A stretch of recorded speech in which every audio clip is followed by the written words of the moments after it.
Time out, time out. Let me ask you this. What if the gap between where you are today and where you want to be isn't talent? It's how you're training when no one's watching. That's what this studio podcast is all about. We don't chase motivation. We don't hype potential.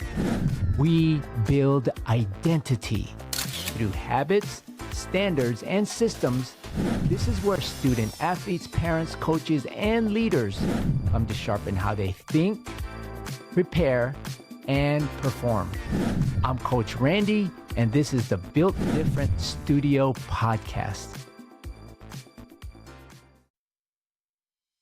Family, I need to know more. Why is it that the same adults who say they want kids to learn life lessons are sometimes the ones sabotaging the entire experience? Welcome to the Built Different Studio Podcast, where we don't just talk about success, we train it. Mindset, systems, habits. This is where champions in sports, school, and life are made.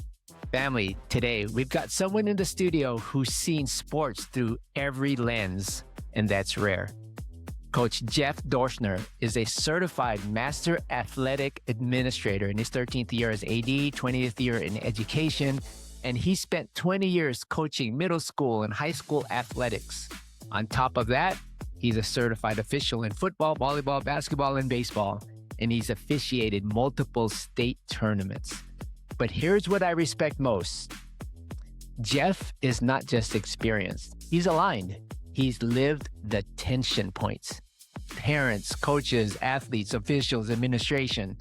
And he's got a message that could save youth sports if people actually listened. Stay in your lane. And he doesn't have to say that to be harsh. He says it to really protect the student athletes. So today we're talking roles, we're talking standards, we're talking win today. What's important now? Family, help me welcome Jeff Dorschner. Welcome, welcome, welcome. Thank you, Coach Randy. Pleasure to be here. Yeah, we're excited to have you on the show today, Coach Jeff. Before we dive in, I want to start with you, not your resume, not the titles, you. For everyone listening, tell us who you are, your story, your roots, the moments that built you, because every champion has a beginning, and I want to hear yours.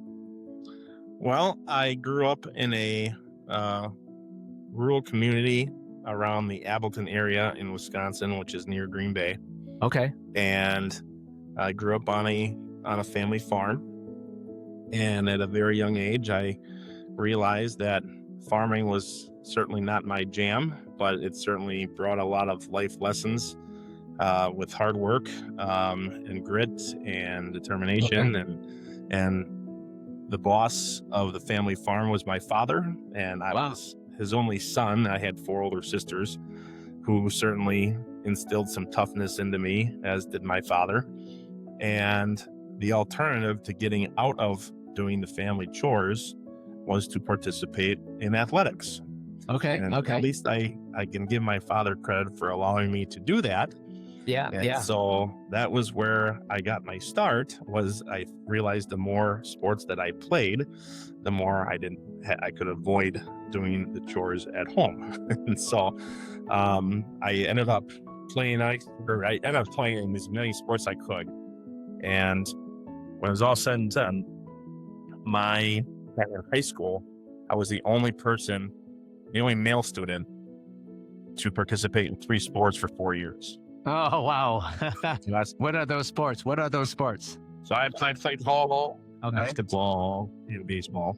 Oh, wow. And I knew at a young age that I really wanted to coach. And so I started coaching immediately in my senior year of high school. Already? So you started coaching in high school? In high school. That's amazing for that matter. Okay. It was Little League. It wasn't anything extravagant. But I ended up going to college to play baseball and came back a social studies teacher and got into coaching 3 sports right away, and just love giving back and love the arena of competing, and just fueled my fire to keep getting better. And I was one of the few odd-ons growing up that would take a look at like the coaches that I had Okay. The big mental moments, things that I really liked and things that I didn't want a whole lot.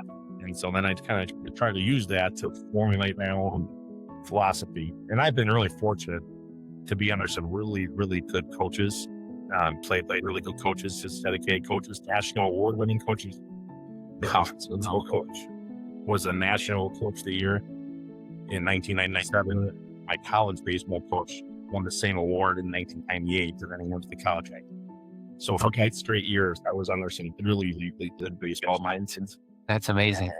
I've been fortunate to be around people, and I downtown high floor time. It's the type of that I can coach. I was just under coach for times, and I'm really not.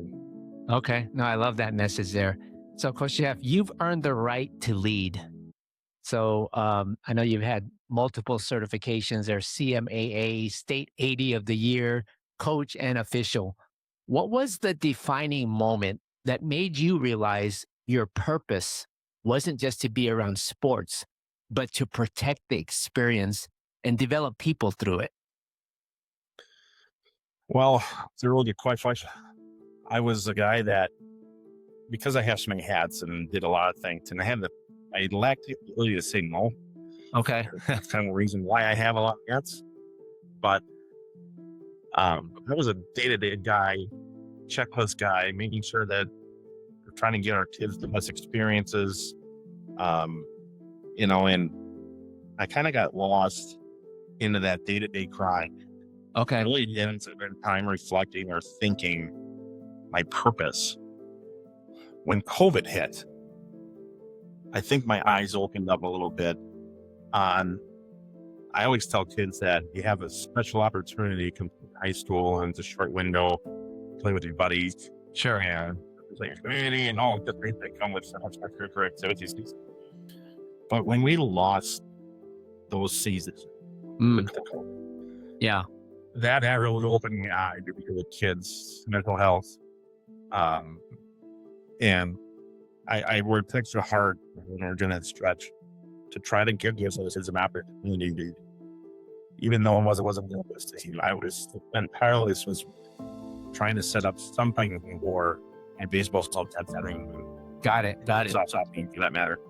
And it formulate like a 21 game schedule in the month of July to 20, when a lot of places shut down, realign ways to take measures to safely try to compete.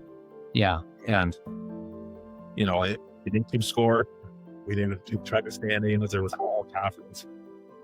Coincidentally, in all my years of coaching here, that was probably the best team I had back that we didn't play. Oh, wow. Okay. Because of, COVID. Yeah. It really opened my eyes that yes, and kids need extracurriculars, they need structure. And when they were isolated, that really set them back. And I realized that, we really got to do our best. Not saying we won't get ready, but we really have to have cognizance of just what their experience is. And I love that. Thanks for sharing that. And that hits because you're not just talking theory, you're talking lived experience, and it shows. Wearing multiple hats, grinding, you talk about competing. And with that kind of perspective, we go straight into the thing you've known for saying. You said it clearly, stay in your lane. As a parent, coach, AD, and official, what does that actually look like in real life? And what happens to a program when adults don't stay disciplined in their role? I have a joke among my other athletic directors in my area. I always say that my next AD job is going to be at an orphanage. But I'm a parent myself. I have a daughter. My oldest daughter's in high school now. Okay. What grade? She's a freshman. Oh, nice. I have a second grade son and then a fifth grade daughter. I'm now sports. They're in the club's woods.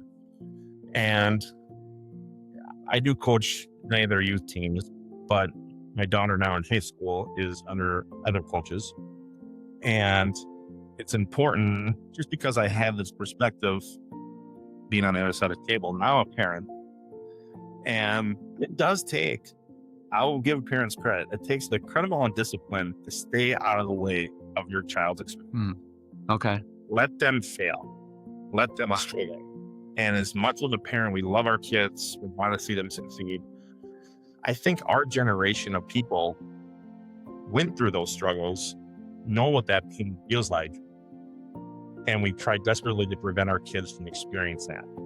And we lose out on their ability to enroll and to learn lessons. And so I want my house, car ride, whatever it is, with my daughter, and be a safe space for her to vent when things don't go well.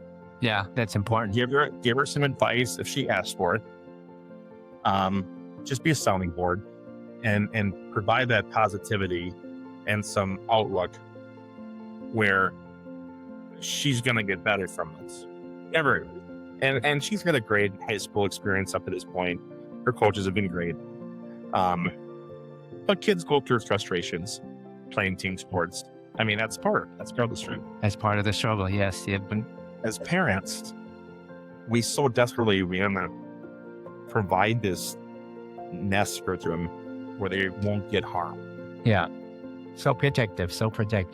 Learning the tough lessons that come with it. Yeah. And so I guess that's my biggest lesson I've learned as a parent. That's the last area that I've experienced. Official coach, player, as you said, but as a parent, an athlete, that's the biggest patience I've had to develop as I see my kids go through their journey. Yeah. No, thanks for sharing that. And that's so real because you just described what everyone feels, and but most people can't explain that without emotion, right? And just being able to let the kids fail, let them struggle. It is part of the struggle. It makes me wonder, how do you coach and lead standards without creating more chaos? So you teach Win Today, WIN. What's important now? If a student athlete did that consistently, what would change in their performance, academics, and confidence? And what's one simple daily system you'd have them start with? Well, we emphasize that with our baseball program in particular, that every at-bat is a new at-bat. Every opportunity to step on the field is a new opportunity. You may have failed a test during the day, broke up with a girlfriend, had a fight with my parents. Leave that to deal with later. And focus on the now. Live in the now. I want to capture that. Live in the moment. Focus on the now. I think we're going to make some T-shirts, Coach Jeff, and sell that online. Well, and again, I'm not reinventing the wheel here. Sure. It's just stuff that I've been able to take from really good coaches I've had over the years. And so we try to use that as a mechanism for our baseball players. Okay. Just clear their mind and focus on what's at hand. If you get up a hit on the previous at bat, I'm pitching. It's a new at bat, new opportunity to have success, and don't let it snowball. Yeah. Well, it's the sports psychology aspect of it. I would say from the time I started coaching until now, that has been probably the biggest change in my time as coaching, is how much emphasis they put on being mentally tough. Yeah. No, that is tough, and I love that. It's simple, but it's not easy, and that's why it works. Is trying to be mentally tough. And if we're talking systems, we've got to talk about pressure, because pressure reveals who's trained and who's just talented, right? That's definitely something that we see. So you've coached, officiated state tournaments, and led as an AD. Where do you see student athletes lose the momentum most often? And what's the mental reset you teach to bring them back to control, kind of what's that phrase, control the controllables, right? You talked a little bit about it, about next at bat. But what is that kind of that mental reset that you teach? How do you do that? Well, it stems kind of from our COVID days. It seems a little simplistic. Am I ridiculous? A phrase I catch myself saying a lot to our student athletes: it's just sports. Okay. It's just sports. And so, yes, we want to see them succeed. Sometimes they're going to fail. And in baseball, you fail a lot. In a lot of spots, you fail a lot. But at the end of the day, you want them to give max effort. You want them to care. You want them to play for each other. Yeah. Right? And if they get into a state of mind, and I don't want to sound harsh, but they want to throw themselves a pity party. Yeah. Or maybe they're feeling precious from home. Maybe they're not looking forward to the car ride on the way home. They're not looking forward to the film session. I always tell them, it doesn't make you a bad guy. Yeah. Yeah. Yeah. Okay. In sports. Wow. That's a championship level answer there, because you just gave people language they can actually use in the moment. It's just sports, right? Yeah. You want players to care and play for each other, like you said. And that leads perfectly into leadership, because the standards start at the top. If you could install one non-negotiable standard into every athletic program in the country, something that would protect culture, strengthen families, and help kids thrive, what would it be? And how would you want coaches and parents to live it starting today? I don't have an exact phrase, I guess, but going back to staying in your lane, this is where my officiating hat comes on. Okay. I have to ask you, have you ever said that while officiating to a parent? Well, a non-negotiable for me as a coach, you do not argue with an official. Okay. Yeah. In fact, I don't even want you communicating with an official aside of giving you the ball and saying, yes, sir, or yes, young. Yeah. We've created a culture here where sports officials come into our venue and they are more than happy to work our games. Our kids are respectable. Our parents are fairly reasonable compared to some of our other opponents that we play. Yeah, sure. Our coaches are trained that we do not engage with officials. Okay. And I have to bring this up. I think it was on social media. Derek Fisher's wife got kicked out of a basketball game. I saw that on social media this morning. Right. It's amazing. That's crazy. Yes. And nothing ever comes good from that. Right. And I'm not saying that we've had a situation here in the last 20 years where we didn't have a parent removed or anything like that, but we've had those. And I can say, like, I've had one coach get a technical. Okay. In my 13 years of athletic director. Wow. No unsporting flags in football. Yeah. We don't have soccer, but nobody's been removed or restricted in the dugout. The only technicals we'll ever get are like book technicals where we didn't have a white number. Yeah. Okay. Wrong number on the jersey, or wrong colors. Yeah. Correct. And really, I got the full rundown of the technical that our coach got. It was actually last year, and it was, if I'm an official, I'm okay with that. Yeah. And mission hands. Well, we kind of the point where parents look at our coaches and see how we react to calls that don't get your way. And if we keep our demeanor, the players keep their demeanor, and the parents have no choice but to keep their demeanor because they see it's not affecting the way we coach or the way we play. Yeah. Because mistakes happen. And our players and our coaches understand the officiating resume. And I'm very real with them in terms of what a right call is, what's not. It wasn't always like that. I've had to have sessions with our basketball team in the past before COVID and break down a game on calls. Okay. They were wrong, that were correct. I've had to take that extra step to do that, but I'm really proud of the culture we created in that department where officials love coming to our. Wow. No, thanks for sharing that. And that right there is the kind of message that changes environments, not just teams. I mean, it's from, like I said earlier, leadership on down. So Coach Jeff, I want to ask you before we close, anything that you want to share with our listeners, either something that we didn't cover, something related to your school, your programs, the coaching. Is there anything that you want to share with our listeners and audience members that we haven't yet covered? I think in today's world, we live in a world, we coach in a world where it's imperfect. There's going to be people that agree to disagree. Okay. You're never going to avoid that. Yeah.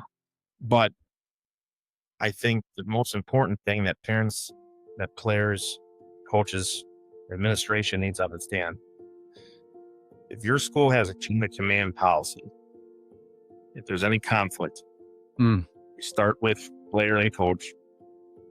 And then if that does not get resolved, the parent, the player, the coach, and then if need be, get the athletic director involved. I guarantee you 99% of the problems would end right there. Okay. But a lot of that process. Yeah, they follow that process. A lot of people feel disenfranchised and they feel that they need to go to the top right away. Yeah. Even to the state athletic associations, let alone your school board or your superintendent. And nothing gets resolved skipping those steps. And I encourage administration to look at the policies to make sure those are airtight. Okay. Because not going to prevent people being upset with the coach, because playing time, I mean, everybody is number one at the dinner table on every team.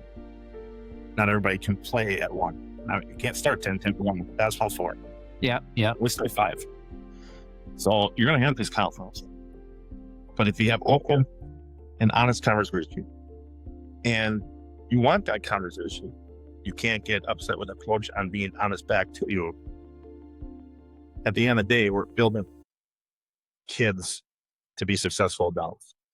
And if your focus is on athletic scholarships or playing at the next level, which only 7% of high school kids play at the small percentage. That's right.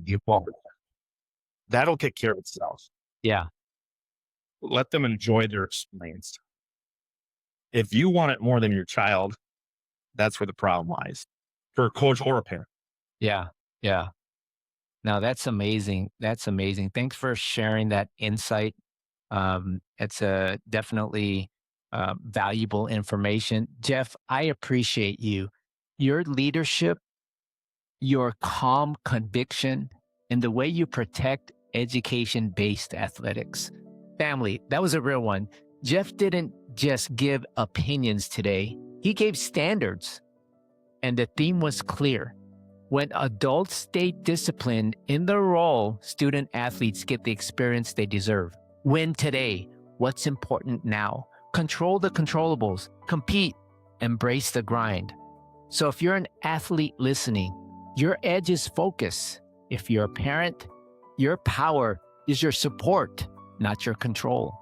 If you're a coach or leader, your job is clarity, consistency, and culture. Jeff, thank you for passing the torch the right way. Family, if this episode gave you something, share it with a coach, a parent, a teammate who needs to hear it. I'm Coach Randy, and this is the Built Different Studio Podcast, where we break down the mindset, systems, and habits that create champions in school, sport, and life. Handled today with intention, that's how champions are built. Family, this episode was a blueprint for keeping sports what it's supposed to be, a training ground for life.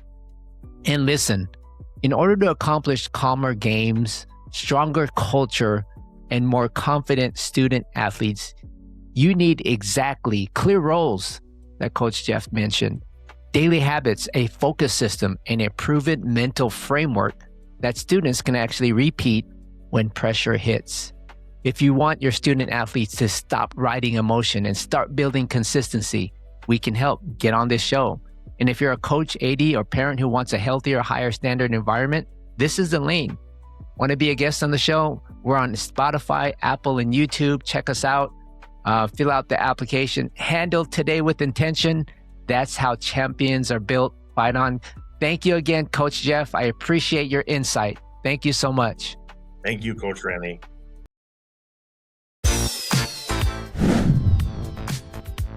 Remember this, family. Talent might open the door, but your mindset, your habits, and your discipline decide how far you go.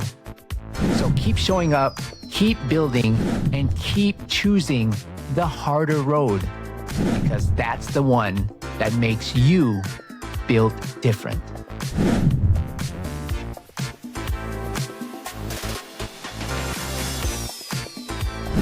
I'm Coach Randy, and this is the Built Different Studio Podcast.